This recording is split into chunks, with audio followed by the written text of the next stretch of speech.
জন্মাষ্টমী যেহেতু অনেকদিন আগেই চলে গেছে, বাট আমি কিছুদিন বাড়িতে ছিলাম না, ঘুরতে গেছিলাম, তো সেই জন্য ভ্লগগুলো আর পোস্ট করা হয়নি।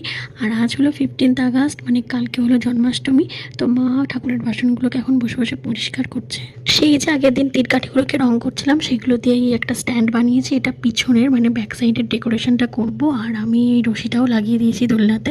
দোলনাটা খুবই ফাঁকা ফাঁকা লাগছিল, তাই আমি এই স্টোনের স্টিকারটা লাগিয়ে দিয়েছি। কেমন লাগছে তোমরা জানিও। আর এই রাউন্ড সার্কেলটাকে এখনই বক্সটার উপরে লাগাবো। এটা হচ্ছে দোলনার পিছনে একটা ডেকোরেশন আমি আইডিয়া করেছি, তো সেটার জন্যই তৈরি করছি। আর এই রাউন্ড সার্কেলটা ফুলের দোকান থেকে আমি নিয়ে এসেছিলাম 10 টাকা দিয়ে। ডেকোরেশনের কাজগুলো কমপ্লিট করতে করতে অনেকটাই দুপুর হয়ে গেছিলো, তাই লাঞ্চ করে এখন খাচ্ছি মিষ্টি দই। সন্ধ্যেবেলা শুরু হয়ে গেছে গোপালের জন্য রান্না বান্না। দিদা করছে নারকেল নাড়ু আর তালের ফুরুলি হবে, তাই মা তালের শাঁসটা বার করছে। আর হচ্ছে মালপোয়া।